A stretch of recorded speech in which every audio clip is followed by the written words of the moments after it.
Vasily Lomachenko nagsalita na kung bakit ito nagretiro. Sabi ni Lomachenko sa kanyang interview, mga boss, gusto ko sanang tapusin ang karera ko sa boxing bilang undisputed world champion. Pagkatapos ng laban ko kay Devin Haney, nawala na rin ang tsansa na magiging undisputed ako dahil matagal na naman bago ko ito makamit. Ang pagiging undisputed champion lang ang nagiging motibasyon ko para lalaban ulit sa ring. Pero nawala na yon matapos ang pagkatalo ko kay Devin Haney. Sinasabi ko dati na tapos na ako sa boxing matapos ang pagkatalo kay Haney. Pero sabi ng tatay ko, hinikayat niya ako na lalaban pa ng isang beses. Kaya pumayag ako na lumaban ng isang beses laban kay Kambosos. Pero pagkatapos nun, wala na talaga akong gana na lumaban pa sa boxing. Ayan mga boss ang pahayag ni Vasily Lomachenko. Matatandaan na umiyak pa si Vasily Lomachenko matapos ang pagkatalo niya kay Devin Haney. Dahil hindi nga matanggap ni Lomachenko na natalo siya. Kahit ako dati mga boss, akala ko panalo si Vasily Lomachenko Pero ibinigay pa rin ng hurado ang panalo kay Devin Haney.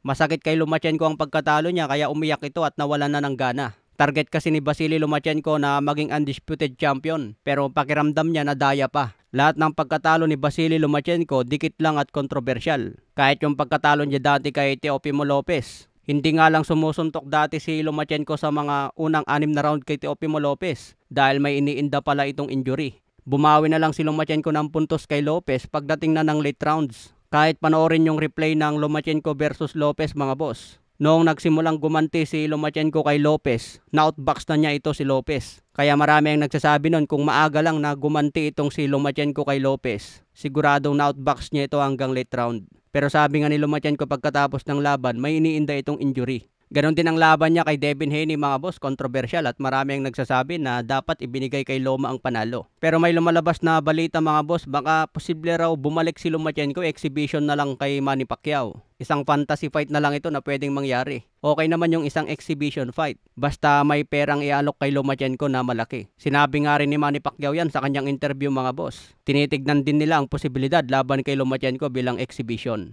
Samantala maraming fans naman ngayon ang pinagkukumpara itong si Eman Bacosa Pacquiao at Jimwell. Bakit daw si Jimwell Pacquiao todo suporta si Manny Pacquiao at gusto pa niya na siya ang mag-training dito kung lalaban ulit. Parang pinapabayaan daw ni Manny Pacquiao itong si Eman Bacosa. Sa tingin ko mga boss, hindi naman yan pinapabayaan. Kasi kung mapapansin nyo, mga bigating trainer na ang umahawak kay Eman Bacosa. Hindi naman makahanap si Eman Bacosa ng mga bigating trainer kung hindi dahil kay Manny Pacquiao. Kaya sinusuportahan pa rin ni Manny Pacquiao yan si Eman mga boss. Okay mga boss, so abang na lang po tayo ng next update.